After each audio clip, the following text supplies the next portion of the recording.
Dear friends, welcome to Biology Made Easy. Today we are starting a new chapter, biotechnology. Here there are two sub-branches are there. One is the principles and processes and the second is the application side. So today we will discuss the first part, principles and processes.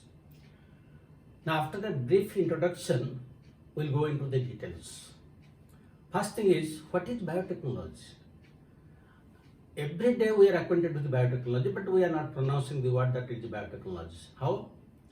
The preparation of yogurt, that is coming under biotechnology. Preparation of bread, all bakery products. Preparation of idli, dosa, all these are biotechnology working here. That means we are acquainted with biotechnology from time immemorial. But what is modern biotechnology? Modern biotechnology involves the use of organism or cell or its enzymes or its products or its processes to give some benefit to the human being. That means human being will get some benefits by using the organism or cell. That is biotechnology. So what are the examples of modern biotechnology? Number one, the test tube baby, the DNA vaccines, then the gene therapy. These are the common examples of a modern biotechnology. Biotechnology is a very vast subject. The first part where we discuss principles and processes, it is usually also known as genetic engineering.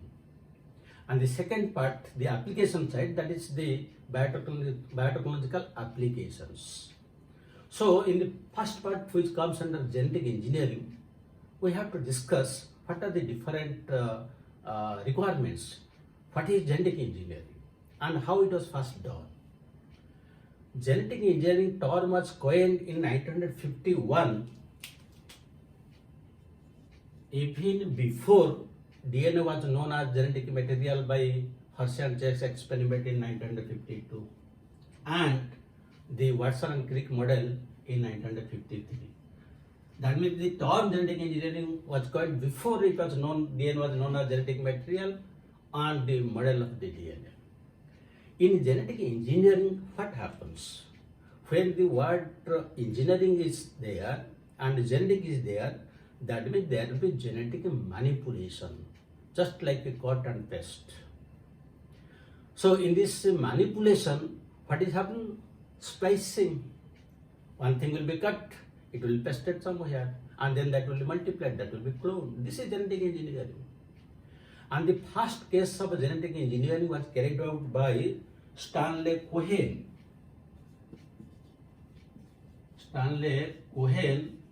and Herbert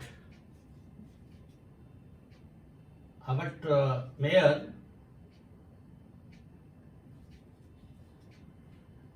while they transport one antibiotic resistant gene from Salmonella typhimurium to Escherichia coli. So what they did, they took the antibiotic resistant gene from this typhimurium. Suppose this is the antibiotic resistant gene and this is the plasmid of E. coli. So they introduced this antibiotic resistant gene of Salmonella typhimurium to this. Now this is known as recombinant DNA. Now this recombinant DNA was introduced in E. coli and it was allowed to multiply. Now this antibiotic resistant gene also was multiplied along with the E. coli. This is known as cloning. This is the first case. Then second case is by Paul Berg, who is known as father of the genetic engineering. He transferred one gene from monkey virus, that is ASV40, to E. coli with the help of a lambda phase, and he was awarded Nobel Prize. So this is the brief idea what is biotechnology, what is genetic engineering, but how this all these things are carried out. That means first we have to discuss the different tools of this genetic engineering or biotechnology.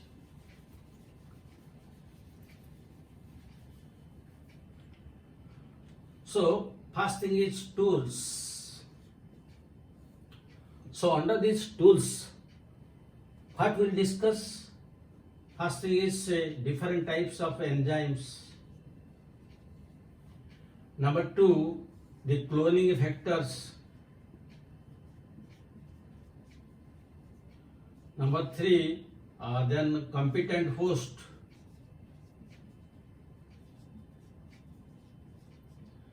And next is the techniques. And the last one is the aftering product and downstream processing.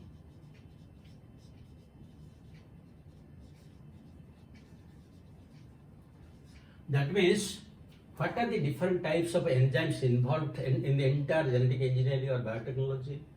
What are the different cloning factors, means carriers? Then competent host means to which host, maybe plant, maybe animal, maybe bacteria, to which that particular target gene will be introduced. Then techniques. In the techniques, we have to discuss how the DNA molecules are separated, how they are amplified by means of polymerase chain reaction, how we distinguish between the transformants from the non-transformant. All important things are there. And then how we get the product through, and finally downstream processing. So the entire thing will take place here. 5 chapters are there. So altogether it may be 6 to 7 videos, and each one will discuss separately and clearly. So now we'll discuss about enzymes.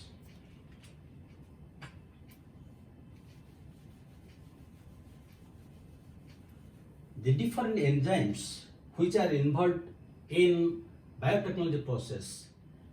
In the enzymes, we'll give the entire enzymes that are involved in genetic engineering. Number one is lysing enzymes. Number two, nucleases. Then number three is DNA polymerase. Number 4, DNA ligase. The next is alkaline phosphatase.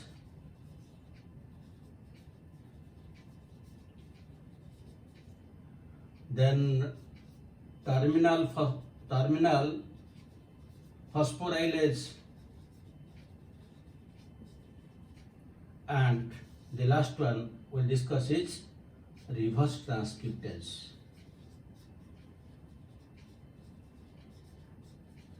These are the different types of enzymes that involved in biotechnology.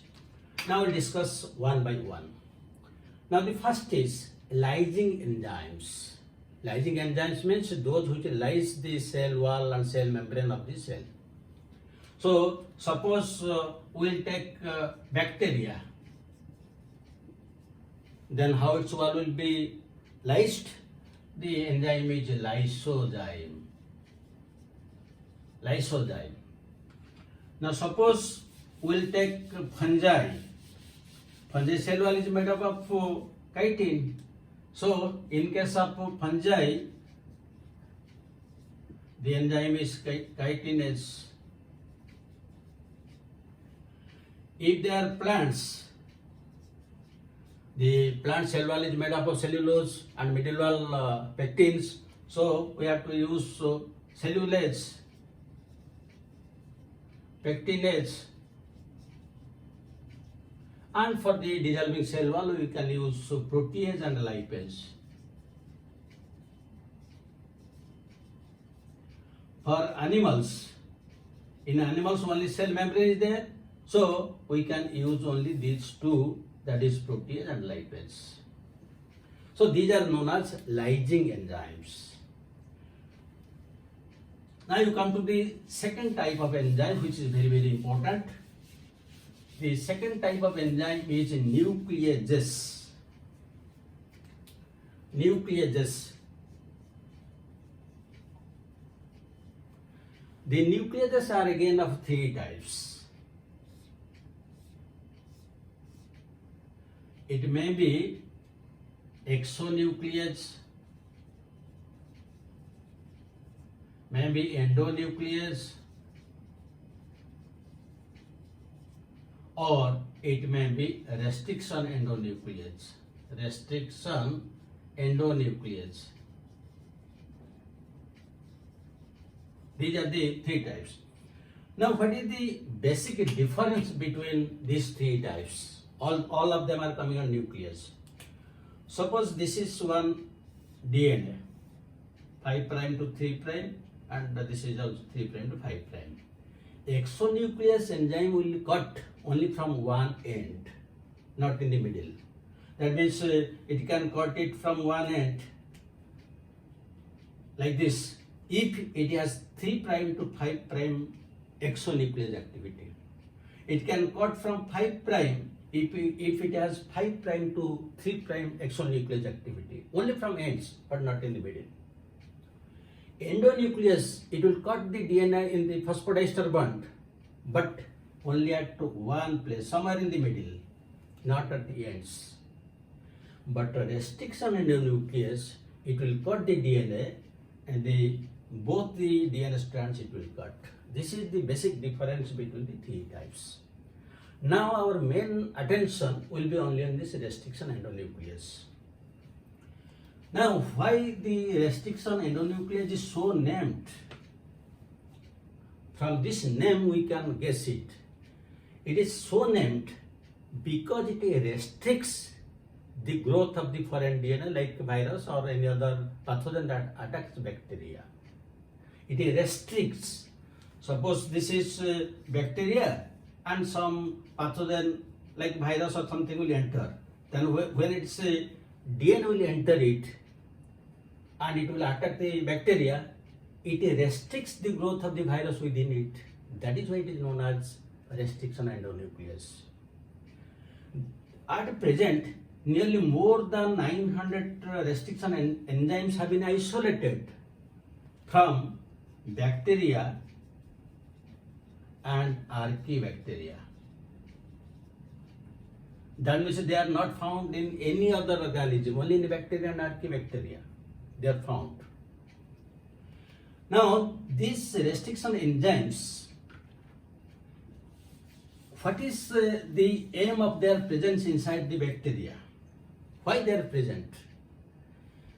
I am telling you, in 1963, Lean and Arbour, they found one system within bacteria that is known as restriction modification system. Restriction modification system, in which they found that in bacteria there are two types of enzymes. One is methylase, the other is restriction endonuclease. Methylase enzyme is protecting it, while restriction enzyme is cutting the DNA. This is the difference. So, when some pathogen, some virus will attack bacteria, with the help of this restriction enzyme, it will cut it. It will restrict its growth. Now the question comes, if it can cut the DNA of other organisms, why it is not cutting its own DNA? Why it is not committing suicide? That is the question. Now the answer is the presence of a methylase enzyme. Its own restriction site is methylated. That is why it cannot cut. That means you see, due to this restriction modification system, or we can tell that due to the presence of these two enzymes, though the bacteria can restrict the growth of a foreign DNA, it protects itself That means the restriction enzymes function for its own defense system. That is the importance of presence of these restriction enzymes. Now, these restriction enzymes are again of three types. Restriction enzyme 1, 2 and 3. But for genetic engineering only this is used. Why? Because restriction enzyme 1, it will recognize the restriction site, but it will cut somewhere else. Restriction enzyme 3, it will recognize the restriction site, but it will cut 25 base pairs away from it. While it is the restriction enzyme 2, it will cut at the right side where it is required. That is why in genetic engineering, usually the restriction enzyme 2 is used. The restriction enzymes, what is their function and which one the first isolated? The first isolated is Hint 2, which recognize one sequence GTC GAC. Similarly from the other side DTC GAC. This is the first one which was isolated. Now, similarly, there is EcoR1. So many are there. Now, how they are named and how they cut. You see, EcoR1. Here, E stands for the name of the genus Escherichia. CO, the first two letters of coli. R, because the strain of the bacteria was RY, and 1, because it's for the first time it was discovered. This is the first one that was extracted, discovered. That is known as EcoR1. Similarly, you take the case of Hint 2. This is He means hemophilus. Hemophilus, int, influenza, and D is the strain, and this is 2. That means, and this second time it was discovered. First time some other is discovered. So in this way, all the restriction enzymes are named. Now, what is their function? The main function of the restriction enzymes is they inspect the length of the DNA to find out where the restriction site lies.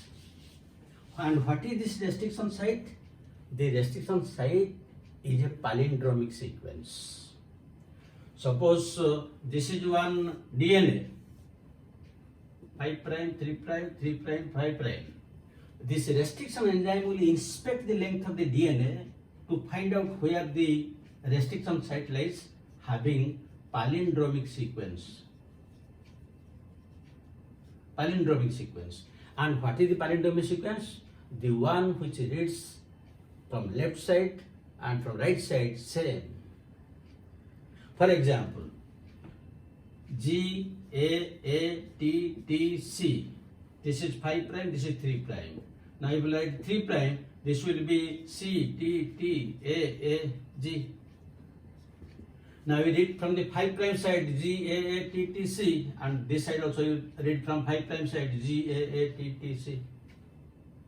I'll give another example.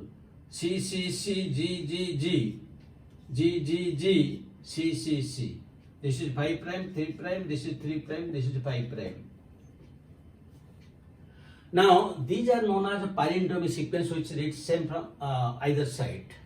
For example, you take the English letter madam. You read from the left side madam, right side also you will read the same madam. You read from either side. Similarly, you can take the word Malayalam, and from both sides you can read Malayalam.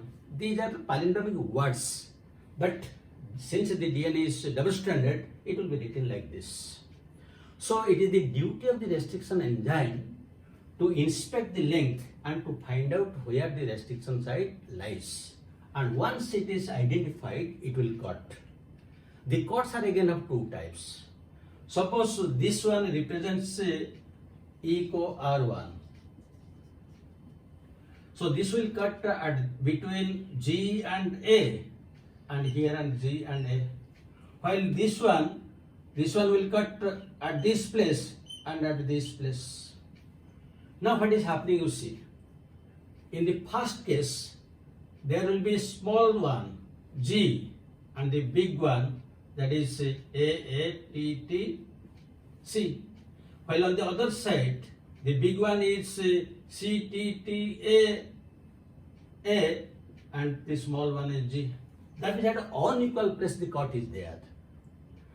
This is known as sticky cut. This is known as sticky cut or cohesive. Cohesive. While you see the second one, in case of second one, the cut is at the exact place between CG in either case. So here the two cuts are equal. This is known as blunt cut. This is a blunt cut. These are the two types of cuts, and depending upon the restriction enzyme, it will cut at the required place. But out of these two types of cuts, this cohesive or sticky cut is more preferable, because when we will join the target DNA, it will be easily attached at this place, but it becomes difficult. That is why this is more preferable. So this is about the different types of nucleases.